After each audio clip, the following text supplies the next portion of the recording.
Okay, सो यहाँ पर जो आप लोग ये आर्ट वर्क देख पा रहे हो, इसको मैंने बनाया था अपनी बुक में एक छोटे से टॉपिक को एक्सप्लेन करने के लिए, जिसका नाम था इन्वायरमेंट डिज़ाइन। अब देखो यहाँ पर सबसे बड़ा जो चैलेंज होता है वो डिटेल्स को डिस्ट्रीब्यूट करने का काम होता है। इसमें होता क्या है, बेसिकली मैं आप लोगों को पहले थोड़ा सा समझा दूं। जब हम लोगों को एक डिज़ाइन बनाना रहता है, तब हम लोगों को सिर्फ डिज़ाइन नहीं, अपनी ऑडियंस या फिर यूँ कह सकते हैं अपने व्यूवर्स की आइज़ को भी गाइड करना रहता है थ्रू आउट द कैनवस कि भैया पहले आप इस जगह को देखो, फिर इस पॉइंट को देखो, फिर आप अपने माइंड में एक कंक्लूजन बनाओ कि मैंने देखा क्या, और ये डिज़ाइन में ऐसा क्या स्टोरी है जो मैं अपने ब्रेन में बनाऊंगा। देखो, अगर मैं आप लोगों को दो ड्राइंग दिखाऊं या फिर दो कॉन्सेप्ट आर्ट दिखाऊं, तो पहले वाले को आपने देखा और दूसरे वाले को आपने देखा, आपने एक अपने माइंड के अंदर एक परसेप्शन बनाया वो दोनों ड्राइंग्स को लेके। लेकिन वही दोनों ड्राइंग को अगर मैं किसी दूसरे इंसान को दिखाऊंगा तो वो अपने माइंड में एक अलग तरीके का परसेप्शन बनाएगा।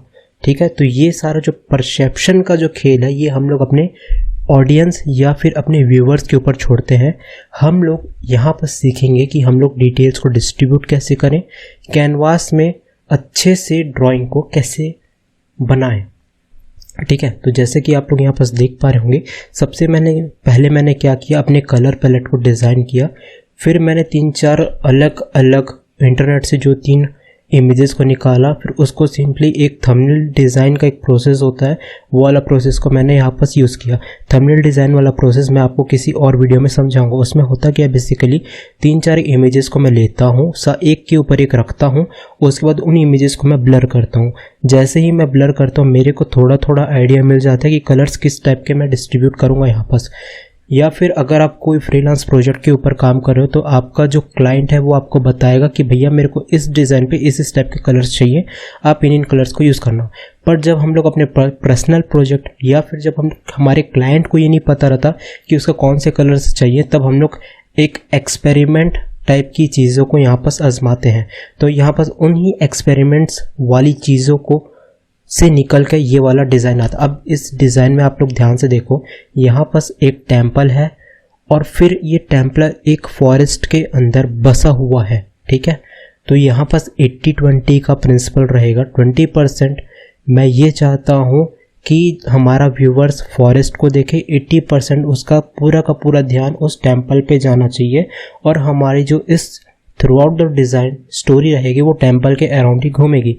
ये डिज़ाइन और भी ज़्यादा इम्पैक्टफुल तब बनेगा जब इस ड्राइंग में एक कैरेक्टर आ जाएगा।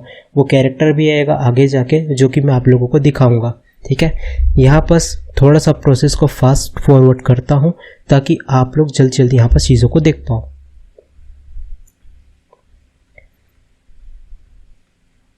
अब देखो, मैं साथ ही साथ यहाँ पर हाईलाइट्स भी डाल रहा हूँ।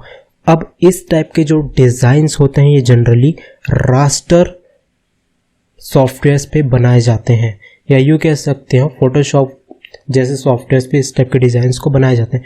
पर क्योंकि मैं यहाँ पास अपनी बुक के लिए एक डिज़ाइन बना रहा हूँ, जो कि आप कह सकते हो एक पर्सनल प्रोजेक्ट है, तो मैं यहाँ पास वेक्टर को प्रेफर कर रहा हूँ। क्योंकि जब हम लोग बुक्स पब्लिश करते हैं, उसमें क्या होता है कि मुझे नहीं पता अभी के टाइम पे कि प्रिंटिंग क्वालिटी कैसे होने वाली है, तो मैं वेक्टर ही प्रेफर कर रहा हूँ यहाँ पर, क्योंकि मैं ये नहीं चाहता कि रास्टर में बहुत अच्छी चीज़ों को मैं बना दूँ, उसके बाद में चीज़ें जाके डिस्टॉर्टेड हो जाए, फट जाए। ठीक है, तो यहाँ पर आप देख पा रहे होगे ओवरऑल लुक को। यहाँ पर थोड़ा सा मैं फास्ट फॉरवर्ड करता हूँ चीज़ों को, पा रहे होगे।